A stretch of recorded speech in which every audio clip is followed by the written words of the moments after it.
Вітаем вас! І працягваем добрую традыцыю нядзелю падводзіць разам вынікі культурнага тыдня. У студыі з вамі Ганна Панцялеева і Дмітрий Карась.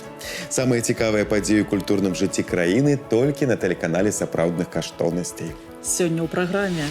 Далучымся да святкавання юбілею народнай артысткі Беларусі Тамары Міронавай. Разгледзім архіўныя фотаздымкі Ростислава Янкоўскага на выставе, прысвечанай 95-годдзю з дня нараджэння класіка горкаўскай сцэны.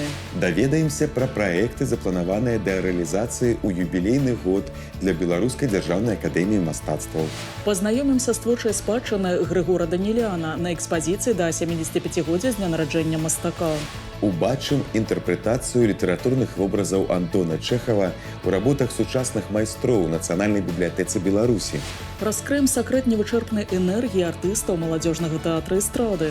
Завітаем на бенефіс прымы балерыны Ірыны Яромкінай у Вялікі тэатр Беларусі. Паўдзельнічаем у здымках новага фільма «Класныя» нацыянальнай кінастудыі «Беларусьфільм». І гэта не ўсе тэмы выпуску, заставайцеся з намі. І пачнем праграму з добрай навіны. На гэтым культурным тыдні кіраўнік дзяржавы падпісаў указ, які прадугледжвае будаўніцтва ў Мінску нацыянальнага гістарычнага музея, парка народнага адзінства і стварэння пастаяннай экспазіцыі музея. Запланавана, што размесцяцца яны ў цэнтральным раёне беларускай сталіцы паміж праспектам Пераможца ў вуліцай Арлоўскай і ракой Свіслач. Перыметр будынка музея будзе паўтараць контуры межаў Беларусі, а яго экспазіцыя змяшчаць экспанаты і інфармацыю па гісторыі краіны са старажытнасці і да гэтага часу. Музею прысвоены статус усебеларускай маладзёжнай будоўлі, удзел у якой могуць узяць маладыя людзі ва ўзросце да 31 года, у тым ліку ў складзе студэнцкіх атрадаў. Будаўніцтва распачнецца ўжо ў гэтым годзе, а завершыцца ў 2027. 5 февраля 2025 года в истории Национального исторического музея открылась новая страница, когда мы вступаем в этап строительства нового здания нашего музея. Это будет совершенно принципиально новый музей, экспозиция которого разместится на 14 тысяч квадратных метров и включит в себя все наше историческое прошлое, современность и, наверное, даже попытаемся заглянуть на наше будущее. Тэлеканал сапраўдных каштоўнасцей учора адзначыў свой 12-й дзень нараджэння. Беларусь-3 даверліва гутарыць са сваімі гледачамі пра культуру ў самым шырокім сэнсе гэтага слова. Штодня тэлеканал прапануе пазнавальны і забаўляльны кантэнт, які прыцягвае ўвагу як дарослых, так і дзяцей. Толькі ў нас у эфіры тэлеверсіі спектакляў, тэматычныя эфіры, прымеркаваныя да дзяржаўных святаў, памятных гістарычных падзей і юбілеяў выдатных дзеячаў беларускай навукі і культуры, а таксама прамыя трансляцыі богаслужэнняў, музычных конкурсаў і канцэртаў. Мы віншуем калег са святам і працягваем дзяліцца самымі цікавымі падзеямі ў культурным жыцці краіны.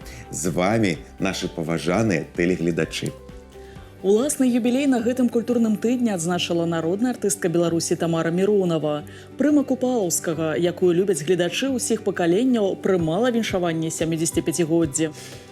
У творчым багажы актрысы больш за 130 кінароляў і звыш 60 у тэатры, камічных, трагікамічных і драматычных гераінь. Сваю творчую дзейнасць у Нацыянальным акадэмічным тэатры імя Янкі Купалы Тамара Міронава пачала ў 2001 годзе з ролі Ганны ў спектаклі «Вечар». А першыя крокі прафесійнай кар'еры актрыса зрабіла ў Бабруйску, у Магілёўскім абласным тэатры драмы і камедыі імя Дуніна Марцінкевіча, куды прыехала з Вільнюса. Самастойна вывучыла беларускую мову па кнігах Уладзіміра Караткевіча і сёння выступае ў спектаклях паводле твораў Коласа, Ажэшкі, Дударава і, вядома ж, Купалы. У знакамітай паўлінцы, дзе няма месца суму і дрэннаму настрою, яна выходзіць на сцэну ўжо больш за 20 гадоў. І кожны раз непаўторна бліскуча. З апошніх роляў у спектаклі «Апошні атракцыён», які і прадставілі на сцэне установы да юбілею артысткі. Гэта спектакль пра любоў да жыцця, пра тое, што ў любым узросце неабходна людскія спагада, спачуванне і разуменне. Меня это тоже многому научило. Не надо сильно обижаться, не надо так лелеять свою обиду. Надо попроще, надо прощать людей. На гэтым культурным тыдні споўнілася 95 год з дня нараджэння народнага артыста БССР і СССР Ростислава Янкоўскага, прадстаўніка слаўнай тэатральнай і кінематаграфічнай дынастыі. Да сцэны яго вабіла з дзяцінства. Яшчэ будучы школьнікам, ён іграў камедыйныя ролі ў школьным гуртку. У творчай скарбонцы Янкоўскага каля 3 дзясяткаў узнагарод і званняў, у тым ліку ганаровы грамадзянін Мінска. А таксама больш за 160 вядучых тэатральных роляў у класічным, сучасным і замежным рэпертуары і звыш 60 кінафільмаў. Да юбілею класіка горкаўскай сцэны ў Беларускім дзяржаўным архіве музея літаратуры і мастацтва прэзентавалі літаратурна-дакументальную выставу ў святле рампы больш за паўстагоддзя на тэатральнай сцэне. Экспазіцыя знаёміць біяграфіі акцёра тэатра і кіно, які ў 1957 разам з жонкай і сынам прыехаў у Мінск і ў тым жа годзе зняўся ў эпізадычнай ролі ў фільме «Корч Сабліна чырвонае лісце», а таксама пачаў служыць у тэатры імя Горкага, дзе разам з такімі акцёрамі, як Александра Клімава, з цягам часу быў задзейнічаны амаль ва ўсім рэпертуары калектыву. Звесткі пра жыццё і дзейнасць Расціслава Янкоўскага, фотаздымкі, афішы, праграмкі, падзякі, віншавальныя лісты траплялі самым розным чынам у архіў-музей і ад сына Расціслава Івановича из архіва тэатра. В ходе подготовки было выявлено одно очень интересное дело с архивными материалами. Это роль Якова в пьесе «Последние Горького» с пометами актера. И помимо его помет, когда он работал над ролью, он рисовал. То есть смею предположить, что в ходе работы у него возникали какие-то образы, и он эти образы как бы реализовал на бумаге, на полях этой текста роли. И глядя на эти рисунки, понимаешь, что талантливый человек, талантлив во всем. На адкрыццё выставы завіталі і калегі Расціслава Янкоўскага па сцэне горкаўскага тэатра. Ганна Маланкіна, Валянціна і Аляксей Яраньковы, мастацкі кіраўнік калектыву Сяргей Кавальчык. Продкі Янкоўскіх паходзілі з дваран, таму не дзіва, што ён часта увасабляў шляхціцаў або каралеўскіх асоб.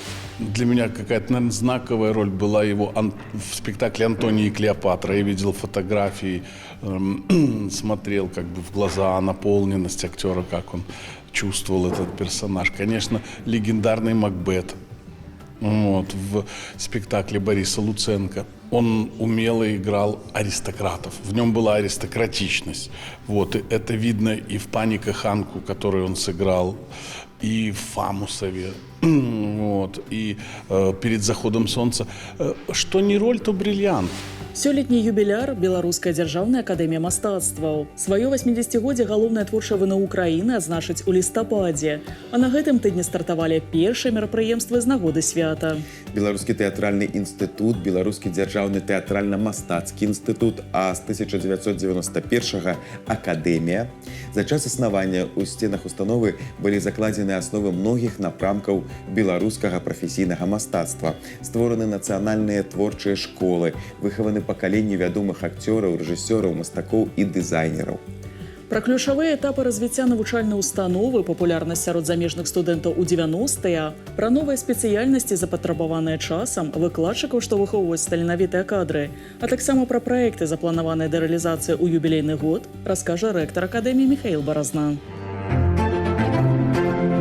Михаил Григорьевич, приветствуем вас. Мы находимся сейчас в альма-матер отечественного искусства, с которым связана вся ваша судьба. Бывает такое, что в этом здании вы периодически чувствуете себя студентом. Каждый день. И, назовем так, костная память моих ног, стоп, помнит, наверное, каждую выщербину, которая осталась еще со студенческих лет. И действительно такое ощущение, что я получил диплом буквально вчера. Хотя прошла какая-то интересная жизнь с яркими событиями, с проблемами, с их разрешением. Очень много личностей на пути встречались прямо здесь, в этих стенах. Поэтому я чувствую себя не просто вчерашним студентом, а частью этой конструкции. В чем, возможно, даже завидуете сегодняшним студентам? Да, я во многом завидую современным студентам, потому что у них гораздо больше информационных возможностей. Педагогов стало больше, динамика творческой жизни, она гораздо активнее. Это и возможности выставочной деятельности, концертной, театральной, в области экранных искусств, международные какие-то контакты. Прекрасные здесь мастер-классы проходят. Их было мало в мое время. И сейчас посещают такие имена Вот мастер-класс с Машковым последний был. Конечно, это ярчайшее событие. И во многом завидуешь молодежи, потому что нам было интересно, но им еще более интересно. Вы вернулись в академию уже преподавателем в 1992 году, и это время вспоминаете как революционное для нее. Какие происходившие тогда процессы считаете прогрессивными и, возможно, этапными? Во-первых, не было школ, которыми мы сейчас гордимся. Это школа витража, мозаики. А в области теории ведь такой дисциплины, как современная художественная практика, их не было. И мне посчастливилось стоять у истоков такого искусствоведческого явления, как школа современного искусствознания и современного понимания истории искусства и ее практики. Появились программы, появились учебные пособия, книги, альбомы. Это было очень непросто. Нас вызывали на ковер, когда мы произносили слово там, перформанс или искусство акций. Даже возможности участия студентов в выставках экспериментальных, это только в начале 90-х годов появилось как такое широкое движение и в студенчестве. Хотя никогда академия, институт не отрицал здоровый прогрессивный академизм и академические традиции. Но всегда была возможность эксперимента, а в начале 90-х годов это было, вот, знаете, как широкое дыхание открывалось. Поэтому, наверное, и к 2011 году мы были готовы показать наши эксперименты на уровне Венецианской биеннале. В ней участвовало и педагоги, и бывшие студенты, и одна дипломная работа. А до этого, в 2002 году, в зале Пьера Кардена в Париже было показано 16 дипломных работ художественного факультета. Вот до начала 90-х годов это были просто какие-то сказочные мечтания. Правда ли, что именно тогда, в 90-х, возрос интерес к обучению у нас иностранной молодежи? География, панорама этой географии была очень широкая к середине 90-х годов, к концу 90-х годов. Это и Греция, и Норвегия, и наши соседи, и Восток, и студенты из Японии занимались. Это свидетельство о том, что все процессы, которые происходили в области профессионального искусства, они были очень серьезные и привлекательные. Сегодня абитуриентам из-за рубежа по-прежнему интересно учиться в Академии искусств? Но если их количество выросло многократно, конечно, интересно. И мы видим, что люди, которые приезжают учиться, они осваивают программу полностью и даже больше. Некоторые хотят получить какие-то знания на параллельных профессиях. Кроме учебы, вот эта жизнь иностранного студента стала гораздо масштабнее, активнее. Популярность определенных специальностей у белорусов и у иностранцев отличаются? Я тут горжусь своей академией. У нас все специальности хорошие, все добротные, все яркие, преподаватели выдающиеся. Конечно, привлекает художественный факультет, потому что все-таки драматический актер требует какого-то глубинного знания языка. С этим не так просто, хотя зарубежные студенты показывают тоже выдающиеся результаты. Но, наверное, традиции художественного факультета наиболее привлекательные. Это хороший добротный академизм, это возможность эксперимента, это свобода в выборе темы, ну и, конечно, дружеская, семейная атмосфера среди обучающихся. В актерскую профессию по-прежнему стремятся многие? Театральный факультет это первый факультет Академии по дате основания. Я его называю мотором Академии. И вот это помещение, оно, кроме того, что где-то сакральное для нас, в нем очень много и тайны, и таинства, и открытий, и откровений. И актерская школа, режиссерская школа — это очень такая яркая страница Академии и сегодняшний день Академии. Я всегда с восторгом смотрю на студентов театрального факультета. Они отличаются внешне, они более открыты, эмоциональны. И лучшие студенты — это, знаете, просто радость нашей Академии. Они умные, они образованные. Когда видишь вот эту вот солидарность, эту искренность, это стремление молодежи проявить себя, думаешь, ну, хорошо, правильно, все правильно. Есть студенты и, в принципе, актеры уже, которым от природы дано очень-очень многое. 90% таланта, скажем так. И им нужно приложить 10% усилий, и они все могут. А есть студенты, которым природа дала чуть меньше, но им нужно приложить намного больше усилий, в чем и помогают наши преподаватели Академии искусств. Они превосходно с этим справляются, у каждого находит какую-то свою изюминку, свою природу, и у них это прекрасно получается. Михаил Григорьевич, как считаете, в каждом студенте изначально нужно воспитывать гения? Вообще не нужно. Гавриил Харитонович Ващенко говорил, что слово «талант» лучше в стенах художественного факультета не упоминать. А Майя Вольфович Данцих всегда говорил, что главной дисциплиной является дисциплина. Поэтому одаренность, какие-то природные качества, они реализуются только тогда, когда есть вот этот дискурс в педагогической системе с величайшими педагогами, мастерами, когда ставятся задачи, когда есть внутренняя самодисциплина, стремление. И тогда можно произнести это слово. Наши преподаватели никогда не ставят нам рамок. У нас в Академии всегда все преподаватели говорят, что мы должны быть разносторонними. Играть и таких персонажей, и таких, и мы должны уметь делать все. Кадры решают все. Вот насколько непросто педагогам Академии совмещать в себе и ранимость творцов, и твердость преподавателей. Я преклоняюсь перед нашими педагогами, потому что то, что вы сейчас говорите, я тоже об этом каждый день думаю и восторгаюсь, как это им все удается. Конечно, студенты приходят разные.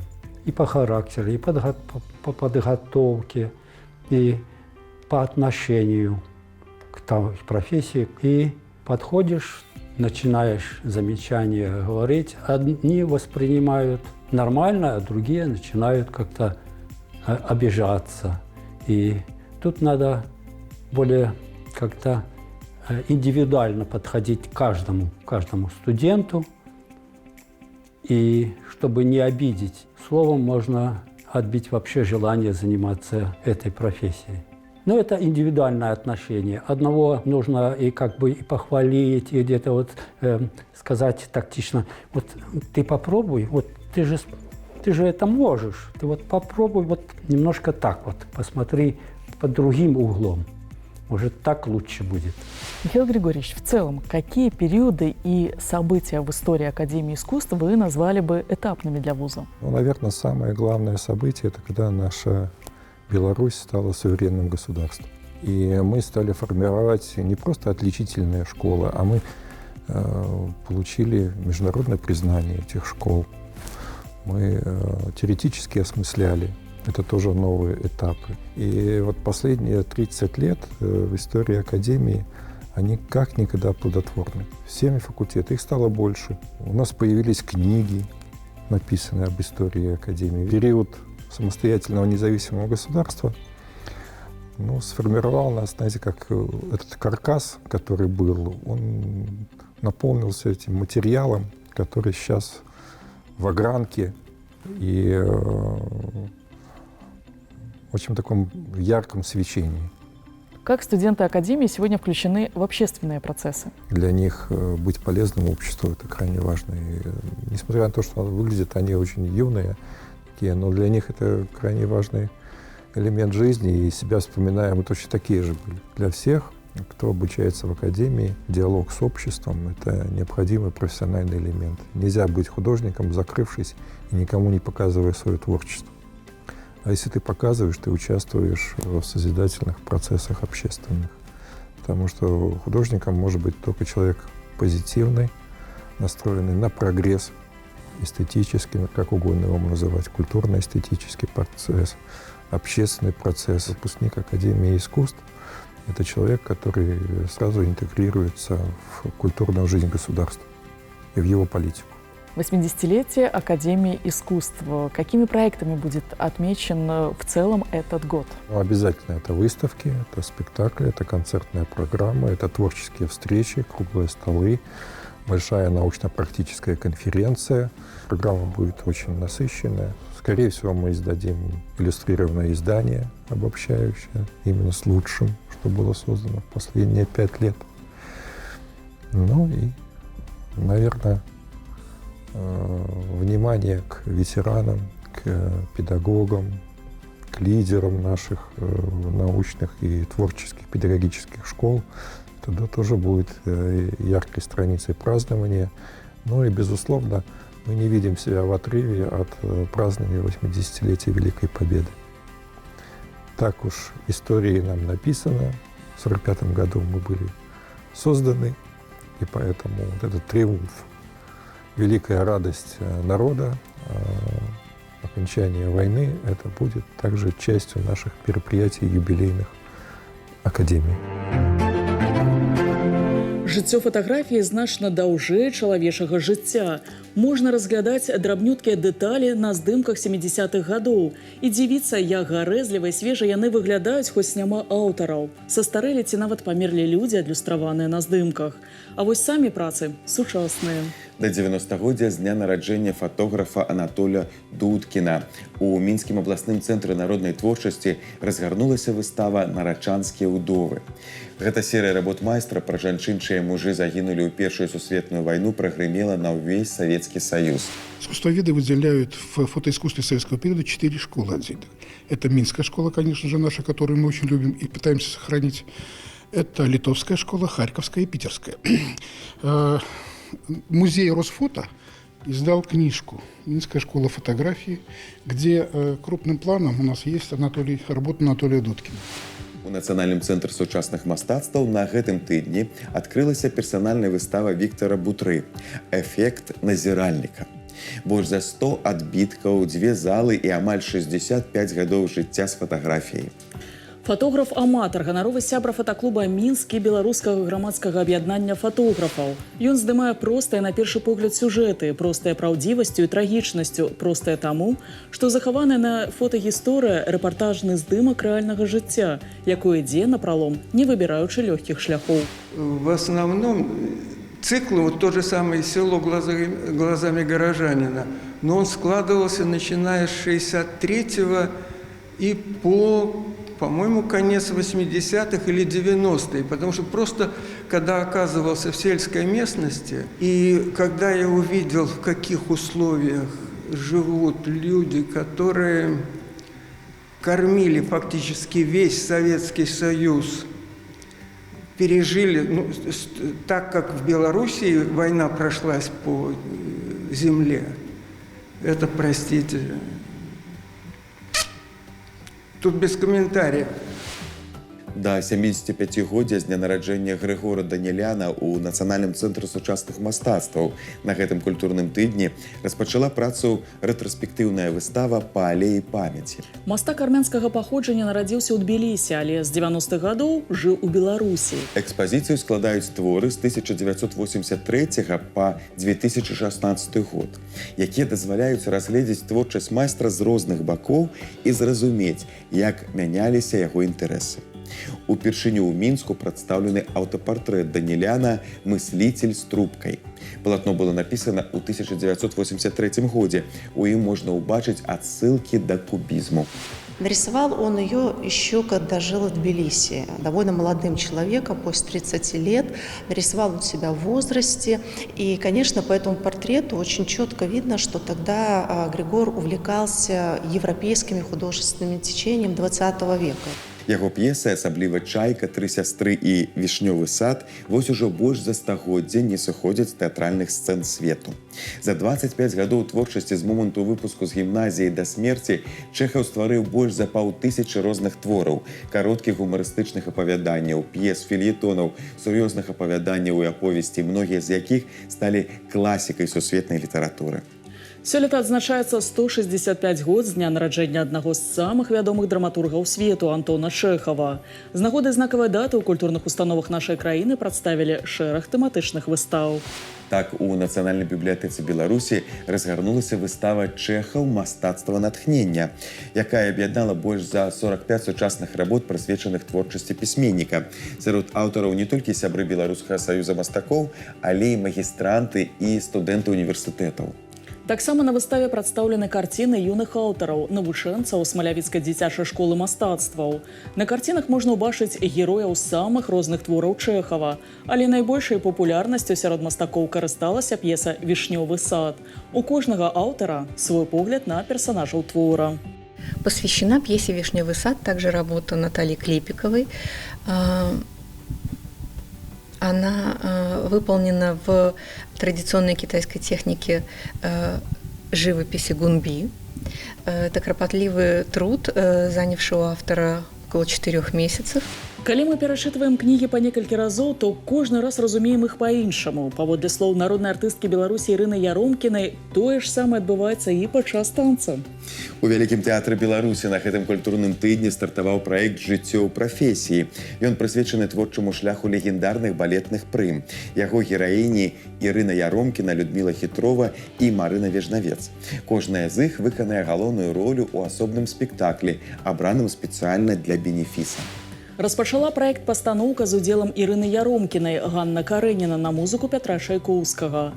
Па-за сцэнай балерына зусім не падобная на галоўную гераіню рамана Талстога, але у яе атрымалася зразумець яе і ўвасобіць вобраз на мове танца. Гэты спектакль яна абрала сама да 35-гадовага творчага юбілею. Перад балетам у фае гасцям вялікага прапанавалі фотавыставу, прысвечаную розным вобразам, увасобленым народнай артысткай Беларусі. Яе балетныя пашкі, пуанты, галоўныя ўборы і партрэты. Сейчас в зале будет 1000 глаз. И я им иду рассказывать историю. Историю, которую написал Лев Николаевич Толстой. И она очень интересная, ее уже все читают, все о ней думают, все пытаются понять Анну. И есть такой момент, когда мы перечитываем некоторые книги по нескольку раз, мы каждый раз их понимаем по-разному. И у меня происходит точно так. Танцуя этот образ уже не в первый раз, я каждый раз его воспринимаю по-разному. Не толькі прывіць любоў да мастацтва, але і выхаваць духоўна, за значнае дасягненне ў галіне музычнага мастацтва і актыўны ўдзел у грамадска-культурным жыцці краіны, маладзёжны тэатр эстрады сёлета быў адзначаны спецыяльнай прэміяй прэзідэнта дзеячам культуры і мастацтва. Калектыў вядзе пастаянную працу па захаванні ўвекавечанні гістарычнай праўды, патрыятычным выхаванні маладога пакалення. На вялікай сцэне імкнуцца не толькі забаўляць, але і паднімаць важныя тэмы. Праз спектаклі і перформансы, задумацца пра мінулае і ўспомніць гісторыю. За гэтым стаіць вялікая праца – падняць архівы, знайсці сведкаў вайны і сыграць так, каб кранула да глыбіні душы. Маладзёжны тэатр эстрады на працягу амаль 30 гадоў развівае розныя формы шоу. Імпрэза калектыва – унікальная камбінацыя традыцыйных нацыянальных тонаў і сучасных поглядаў. Спецпрэмія ж стала не толькі знакам вернасці абранага шляху, але і своеасаблівым стымулам да творчых эксперыментаў. Весь коллектив молодежного театра эстрады очень тепло и с большим теплом встретил новость 31 декабря прошлого года о том, что подписан указ о присуждении нам всему коллективу этой высокой награды, специальной премии президента Республики Беларусь. Безусловно, для нас это очень высокая оценка нашего коллективного труда, коллективной деятельности. Сёння каманду тэатра складаюць больш за 50 сольных артыстаў розных жанраў і ўдзельнікаў калектываў. Каларытная трупа дэманструе высокае майстэрства ў самых розных напрамках, пры гэтым утрымліваючы лідарства ў стварэнні шоу. Ужо традыцыйнымі сталі тэматычныя праграмы на сцэне Палаца Рэспублікі. Варта адзначыць, што для яскравых эстрадных дывертысментаў патрэбна не менш маштабная праца. Заранее ты не можешь знать, что придумал художественный руководитель и режиссер, и ты в ожидании чего-то постоянно нового. И ты понимаешь, что когда настает уже концертная часть там, какого-то большого концерта или маленького концерта, разницы не имеет, мы все равно готовимся, как говорится, на миллион. Потому что если пришел один зритель на тебя, да, значит, это уже твой зритель. Не менш насычаная і палітра спектакляў у афішы трупы лаўрэата спецыяльнай прэміі. Зараз у рэпертуары тут звыш 20 пастановак самых розных стыляў, ад эстрадных мюзіклаў да дэтэктыўных гісторый. Сярод іх і арыгінальнае прачытанне класічных тэатральных жанраў. Так у новым бачанні была адлюстравана камедыя становішчаў у спектаклі «Асцярожна, кекс». Эксперимент подрыхтовала Владислава Артюковская. Сейчас это особо интересно. И мы выбрали комедию, которая самая такая яркая и нравится людям, потому что ее никто не видел. Это тоже премьера. У меня есть возможность как автору, как драматургу писать специально для театра произведения. Поэтому наши зрители имеют эксклюзивную возможность увидеть это впервые. Арыгінальным вырашэннем стала і апошняя драматычная прэм'ера спектакль без тэрміну даўнасці. Увазе мінскай публікі гістарычная меладрама, заснаваная на жыцці контрразведчыка Александра Шурэпава. Усяго падчас імпрэзы змяняецца 15 месцаў падзей. Пераносіцца паміж такой колькасцю лакацый атрымалася дзякуючы рашэнню злучыць правілы тэатра і прыёмы кіно. Галоўнай жа рэжысёрскай задачай было захаваць дакументальную сапраўднасць. Что лично я делала при подготовке к роли? Моя бабушка была ребенком в период Великой Отечественной войны, и я слышала многие рассказы, которые она говорила с болью, и все вот это нужно было вспомнить, пережить и постараться донести вот эту правду, то есть через вот какие-то реальные вот свои истории семейные. Летась маладзёжны тэатр эстрады праводзіў і агульнарэспубліканскую акцыю разам з мастацтвам. Падчас ініцыятывы, прымеркаванай да святкавання 80-й гадавіны вызвалення Беларусі ад нямецка-фашысцкіх захопнікаў, калектыў установы наведаў звыш 30 пляцовак па ўсёй краіне. Дарэчы, трупа наведвае актыўна беларускія гарады і ў рамках гастроляў. В январе мы успели посетить деловой культурный комплекс в Москве, ездили туда с концертной шоу-программой, и также у нас уже есть запланированные наши спектакли, которые пройдут в других городах, такие как хореографический спектакль «Прима ее мужчины», это будет сольно-концертная программа шоу «Аллюр» и многие другие. Дзейнасць маладзёжнага тэатра эстрады даўно выйшла не толькі за рамкі шоу на сцэне, але і за межы ўласных падмосткаў. Сёння установа лаўрэат спецыяльнай прэміі імкнецца не проста напоўніць культурную прастору краіны, але і пакінуць у ёй свой след.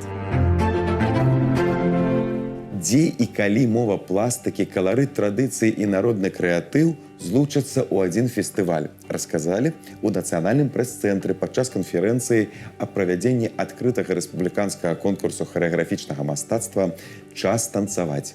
Сёлета творчае спаборніцтва пройдзе ў 4-й раз.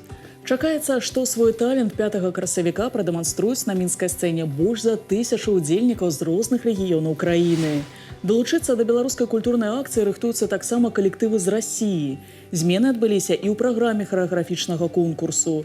Ансамблі будуць размеркаваныя па 3 відах колькаснага складу і 6 узроставых катэгорыях. На суд журы артысты прадставяць нумары ў 5 номінацыях: классичный, эстрадный, бальный, сучасный и народные танцы. Эти направления синтезируют элементы разных танцевальных систем. Естественно, базовыми являются народные движения или там фигуры, да, или подход к подаче материала. Вот. Но они могут синтезировать, опять же, элементы, которые сегодня присутствуют в стрит-культуре, которые присутствуют в контемпорари, да, в джаз, танцы и так далее. У Мінску на гэтым тыдні стартавалі здымкі фільма «Класныя». Вытворчасцю карціны займаецца каманда «Беларусьфільма» на чале з рэжысёрам Кірылам Халецкім. Чакаецца, што прэм'ера стужкі адбудзецца да канца гэтага года. У цэнтры сюжэта прафесійны шлях выпускніцы БДПУ, якая размяркоўваецца ў аграгарадок настаўніцай гісторыі і грамадазнаўства і становіцца класным кіраўніком 11 класа. На новым месцы малады педагог сутыкаецца з нязвыклымі для сябе рэаліямі сельскага жыцця.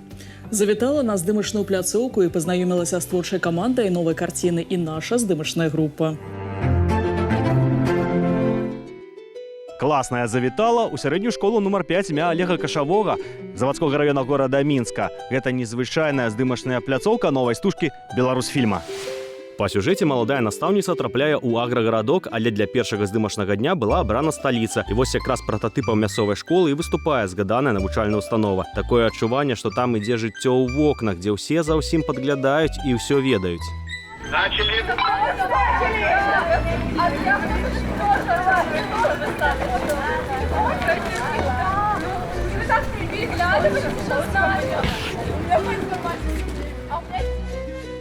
Возле 5-й школы в Минске мы забираем только общий план, но также подснимем и спортзал. В Прилуках, Соснах, Червине и Пуховичах мы уже снимаем внутрянку. Это коридоры, кабинеты, и вид из окна нас тоже очень интересует. Снимаем очень художественно, снимаем на очень, как говорит наш оператор, вкусную оптику, аноморфотную, поэтому снова делаем что-то новое, что-то клевое. В фильме также много и экшена. У нас даже, открою секрет, у нас будет там дублеры, каскадеры, там какие-то утопления, поэтому что будет интересно. Здымкі фільма пачаліся з разбітай талеркі аб шаты ў відэакамеры, якую падпісалі ўсе удзельнікі творчай каманды. А здзейсніў традыцыйны рытуал зразумелы рэжысёр Кірыл Халецкі. Малады творца вядомы беларускаму і замежнаму гледачу па фільмах «Кіношнікі» і «Культурны код», якія прадстаўлялі і бралі ўзнагароды, у тым ліку на міжнародных конкурсах. Дарэчы, з фільма «Кіношнікі» перакачаваў у класную і акцёр Алексей Анісеня, які ўзгадаў свае школьныя гады, каб увайсці ў вобраз настаўніка інфарматыкі. Я из Витебска родом, я в Витебске и оканчивал школу. Вот, с большим трепетом вспоминаю своих преподавателей. Вот, надеюсь, что им тоже удастся впоследствии увидеть этот фильм. Вот, да, я учился в Витебске. Я был хорошистом. И с тех пор, как в школе у меня начались занятия в театральной студии, мне уже ставили хорошие отметки просто за участие в мероприятиях, потому что меня везде брали, любое мероприятие — это Лёша, любой концерт — это Лёша, любое театральное представление — это Лёша, и я пропускал занятия иногда, вот поэтому мне больше попадалось так за хорошие глаза и за участие в мероприятиях. Галоўную ролю ў стужцы выконвае выпускніца Беларускага дзяржаўнага універсітэта культуры і мастацтва Ірына Мароз, якая зараз служыць у тэатры студыі кінаакцёра. І відавочна, паміж настаўніцай гісторыі і выкладчыкам інфарматыкі ў фільме, мякка кажучы, неадназначныя адносіны. Первой мыслью было: боже, как это все пройти. Все-таки роль главная, большая, и она достаточно значимая. Вторые мысли были: боже, как сработаться со всеми детьми. Все-таки разный возраст, у каждого свой характер, свои какие-то потребности, и их надо все учитывать даже во время процесса. Одно дело, когда ты в камере работаешь, они выполняют задачу режиссера, а другое дело взаимодействовать с ними за кадром. И дабы были хорошие взаимоотношения в кадре, это надо тоже делать. Было непросто, но мне кажется, мы уже на репетициях с ребятами поладили, и я думаю, это будет очень интересно. Персонаж мне достаточно близок, она целеустремленная, волевая, но при этом всем достаточно ранимая, хрупкая девочка, которая просто идет к своей цели и хочет построить свою жизнь так, как она уже представила в своей голове. Ірына Мароз плануе задзейнічаць у стужцы і сваю 4-гадовую дачку, а яе гераіні, ураджэнцы сталіцы, адразу даюць класнае кіраўніцтва ў 11 класе. І яна сутыкаецца ў 24 гады не толькі з рэаліямі вясковага жыцця, але і з 7 11-класнікамі, ролі якіх граюць хлопцы і дзяўчаты ад 15 до 19 гадоў. Узнікаюць яе праблемы і з адміністрацыяй школы. Я играю роль зауча этой школы, женщины, влюбленной в свою работу. Для нее школа, дети – это ее второй дом, поскольку она недавно потеряла мужа, детей у нее нет, и для нее это вся ее жизнь. Она вкладывает сюда в свою душу, свое сердце. Поэтому, когда приходит молодой специалист и начинает диктовать свои условия, там, нарушая некие правила, она вступает с ней в конфликт. Ну, это, в общем-то, обычная история, да, старшего поколения и младшего поколения. В результате все-таки они находят общее понимание, и между ними возникает дружба. Но вот поначалу, да, вот очень трудно приходится. Для меня она в какой-то степени все-таки положительная героиня, потому что человек, который всю себя отдает школе и днем, и ночью, и там есть сцены, когда она и ночью прибегает сюда и решает какие-то проблемы. Вясной у здымках фільма разам са школьнікамі будуць задзейнічаны як вядомыя беларускія акцёры Тамара Миронова, Віктор Рыбчынскі, так і расійскія блогеры. Нечакана на ролю старшыні камісіі па размеркаванню ў педуніверсітэце, увага, спойлер, быў абраны міністр культуры Республики Беларусь. Также небольшим таким удивительным фактом для нас будет это появление в кадре Руслана Иосифовича Чернецкого. На самом деле он проходил пробы еще до своего назначения и был утвержден до назначения. И поэтому для нас стал такой небольшой вопрос, а будет ли он вообще сниматься. Роль небольшая, эпизодическая, но очень яркая в его характере и типаже. Он подтвердил свое участие в фильме, поэтому мы очень ждем этого съемочного дня. Он выпадает на май, на солнечный. Думаю, все будет хорошо. Но для нас, опять же, очень приятно и статусно, что вот, министр культуры у нас тоже снимается. Здорово. Ці ўдасца гэтай стужкай падняць прэстыж прафесіі настаўніка ў грамадстве, ці павялічыцца конкурс у педагагічныя вны ўкраіны пасля выхаду фільма на экраны, абавязкова даведаюцца Алесь Мойскі і Віталь Фокін, якія завіталі на здымачную пляцоўку на гэтым культурным тыдні. Мы рады былі пазнаёміць вас самымі актуальнымі выставамі, прэм'ерамі і юбілеямі гэтага культурнага тыдня. Мы паспрабавалі не толькі расказаць пра іх, але і паразважаць над гісторыяй і сучасным лёсам мастацтва. Далучайцеся да нас праз тыдзень у гэты ж самы час, і мы пазнаёмім вас з новымі героямі і падзеямі культурнага тыдня. Да сустрэчы з сапраўднымі каштоўнасцямі.